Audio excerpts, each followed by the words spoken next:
Many of you will say, I heard nothing. But a sensitive musician would say, I'm hearing the absence of sound.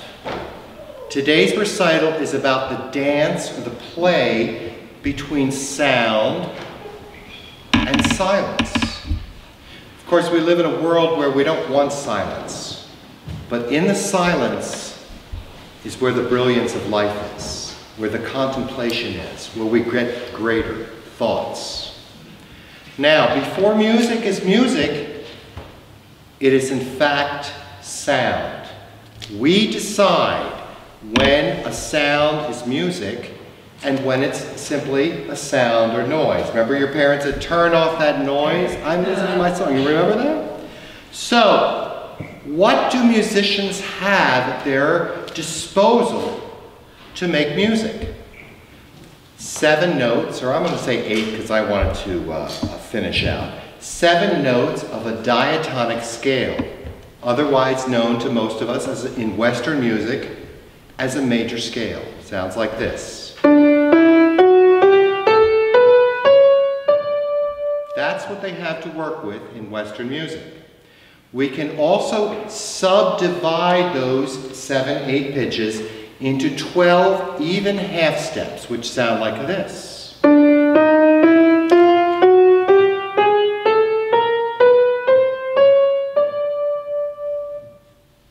Of course, there is probably some grad student that has figured out how many different variations you could have of those pitches. But as far as I'm concerned, in my mind, the possibilities of how many different combinations of pitches you can have is endless. Now, remember, before we decide that it's music, I don't know what I'm saying, never mind. So when we take those 7 pitches and we move into the 1600s, and we give those notes to the German composer Johann Sebastian Bach, he may take those 7, 12 notes and do something like this.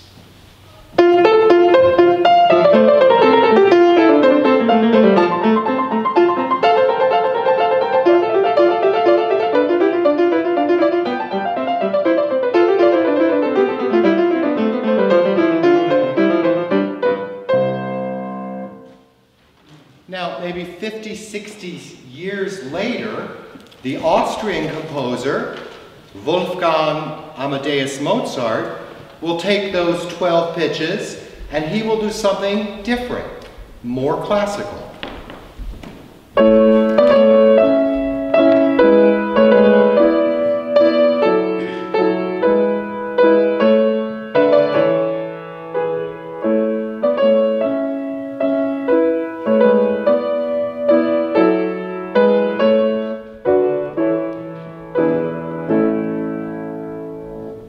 Another 50, 60, 70 years later, a little south and a little warmer and with a little more red wine and garlic, Gioacchino Rossini might take these 12 pitches and do this.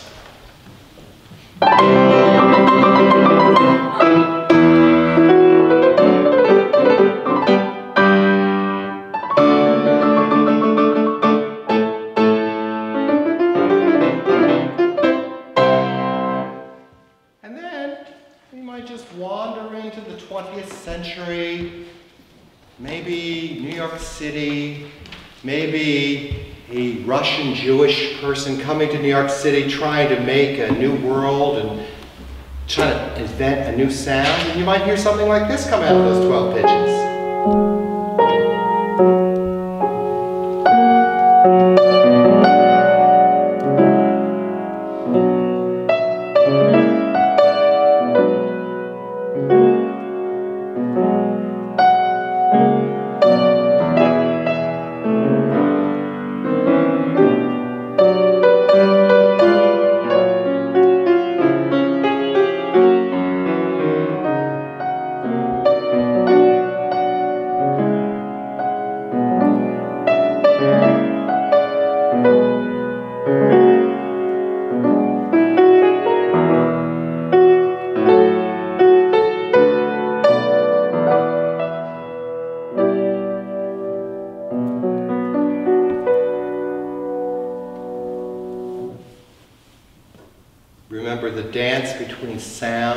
and silence.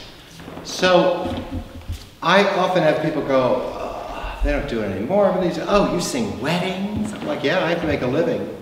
But I also say, yes, I sing weddings. It's the same notes. They're the same notes.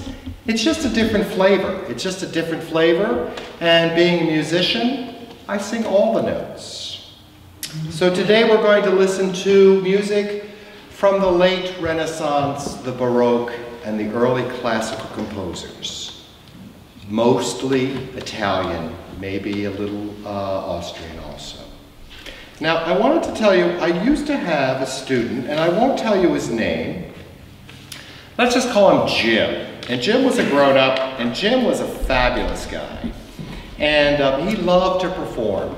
He just was better at pop music than classical, but he loved to perform, and he loved an audience, and he just had a heart of gold. And this is what he did. He goes, I would like to sing the aria, for example, Già il sole dal Gange, composed by Alessandro Scarlatti. Already the sun over the Ganges shines more brightly and dries every drop of the dew of the dawn. And incidentally, just in case you want to know, the Patriots up by 10. Well, you don't see Jim here today, right? So my feeling is that there is plenty of time in this world for that kind of pop stuff. And, you know, it wasn't the end of the world, but it wasn't appropriate. There's a time and a place for everything.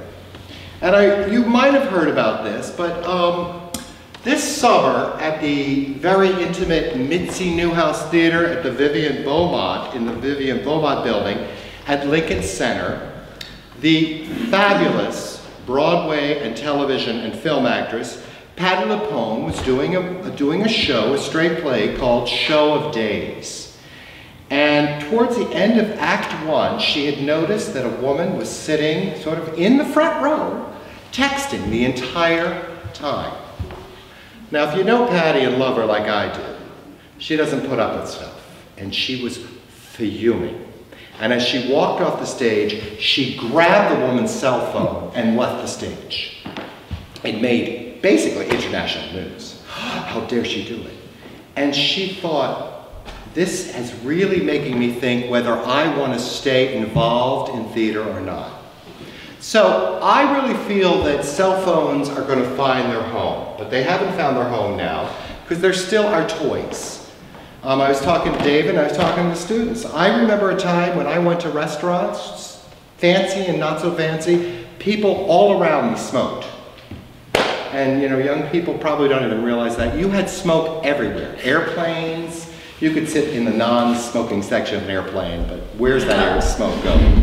So slowly we have eradicated the culture of smoking. And if people want to smoke, that's great. I just don't want to know about it. So this happened to me last week. I was doing a concert with my coach and pianist, William Murelle. We were in Wellfleet, and we were, what I thought, putting together some very creative programming. We were doing a program of George Gershwin and Vernon Duke.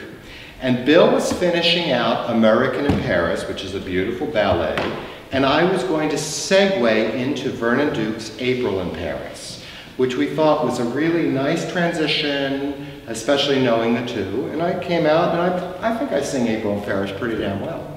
And I was singing April in Paris, and there was a woman there that just sort of, and picked up her thing. And it really, not on an intellectual level, on a very emotional level, I was completely insulted. I was trying my best to entertain people. And she sort of went, oh, that's good. You know, oh, phone, let me do that. So what I'm telling us, and myself, is that you're creating a disadvantage for the artists. And these are people that are artists in front of us. Because we're trying to do something, but if we can't juggle those balls every minute, you're just going to say, well, sorry, you didn't do it. And what I say is pull up the mirror and say, maybe I'm not focusing. Maybe I'm not focusing enough, or maybe, as I said a while ago, the brilliance is in the quiet moments, and see if we can quiet ourselves down. So, have I scared you and depressed you enough? I hope not. I just simply wanted to take this as a learning moment. So we're going to go into the recital. knowing that these are students of all levels. Some people are more advanced than others, and there's a beautiful mentoring in the studio, and everyone is trying their best. If you see someone stumbling, which may happen or may not, you're going to smile and you're going to stay totally connected with them and give them energy. You have no idea, perhaps you do, the power you have as an audience member.